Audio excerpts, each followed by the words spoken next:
Ang parcel dumating na! Hello YouTube people! Ito naman po ang inyong paglingkod na si Ethan Robson. May parcel na naman po tayo dumating. Katulad ng lagi po natin ginagawa, yung mga parcel na na-order natin online ay nire-review natin dito. Guide po to para magkaroon kayo ng idea. So, ang ating re-review ngayon ay unboxing review na itong motorcycle, scooter gas, tank level, sensor oil, float, fuel gauge. Fuel gauge. Kumbaga floater to. Kumbaga ninatawag na floater doon sa gas natin. Para nakikita natin kung ano yung level na ng gas natin. Kung malapit na ba tayo ma-empty. Parang ganoon. Parang kumbaga pagka na-empty tayo, kinakabahan na tayo kasi ibig sabihin kailangan natin maghanap ng malapit-lapit na gasoline station dahil maubusan na tayo ng gas. So, buksan na natin para mabilis po ang pangyayari. Ito. Ang model pala nito ay CG125. Ayan o. CG125. Ayan o. Na ito yung ginagamit nila sa mga motor katulad ng mga badyang motor. Kasi yung mga Kawasaki ganun ay ganito po yung kanilang bloater, yung kanilang gas tank gauge. Ayan o. Kung makikita niya yan, naka-plastic pa. So, i-open natin para makita yung what inside.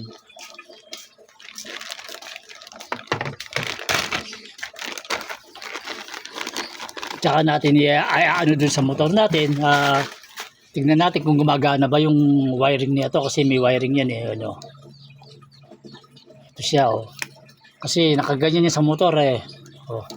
Kaya malalaman natin kung ano yung level ng gas natin. Dilitaw dyan.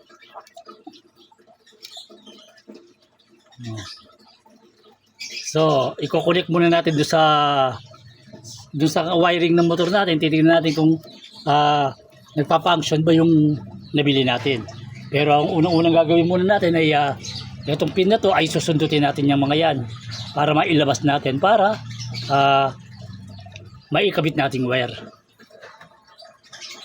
Yung pagtanggal nito sa socket muna, ang gagawin mo yung susundutin mo yun. Meron pin yun eh.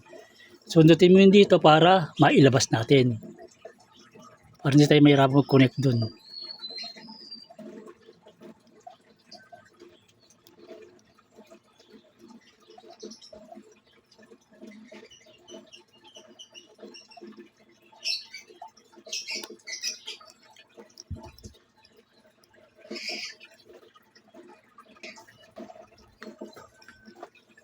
Ayan, nailabas na natin.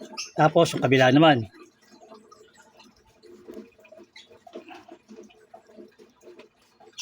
Yan. So, bali ang para malaman nyo kung paano nyo ilalabas yan. Nakita nyo itong gatlan to. Ito nakangat na to. Ito ang susundutin nyo. Kasi pag bumaba yan, stop yan doon yan eh. May ihugot nyo na. Kasi ito babalik rin natin to. So, hahanap tayo ng wire. So, hanap tayo ng wire na dudugtong natin sa isang linya. Kaya napaka-importante rin may mga tools ayang katulad ng ganito, wire stripper. Nagamitin talaga yan. Dugtong natin yung isang linya niyan. Kasi yung negative, yung isang negative ay natin sa ground. Yan, okay na yan. Para punta na tayo sa motor, para akbal na natin doon sa motor. Pag nakita natin kung umaandar yung gauge. So ito yung connection ng kulay yellow na wire na natin sa digital speed meter natin. Dito yung bali ang connection ng isang floater natin. Yung gauge natin. Babaklak tayo ng wire.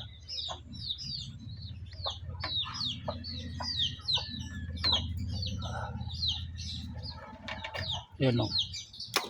So, na-connect na natin yan. I-connect natin yung isang linya niyan. Ito yung floater natin. Ito yung floater. I-connect natin isang linya. Yung isang linya.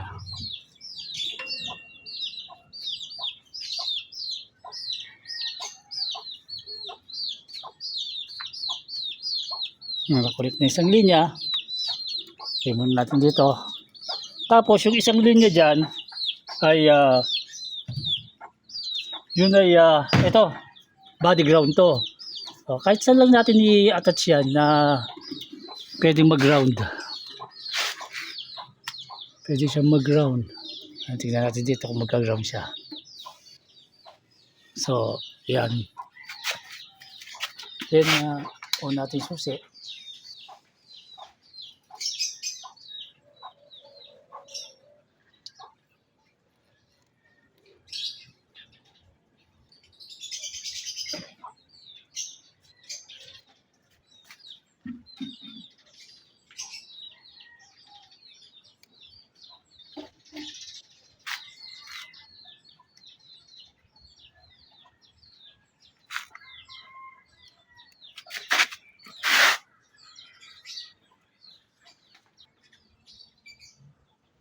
So yan na i-connect natin. Ngayon, on natin yung ating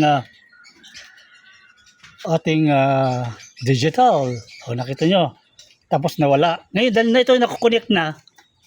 So tignan natin ha. Pag ginagalaw ko to, nakita nyo to. Ito. Pag ginagalaw ko to, tinataas ko. O nakita nyo? O. It means, yan.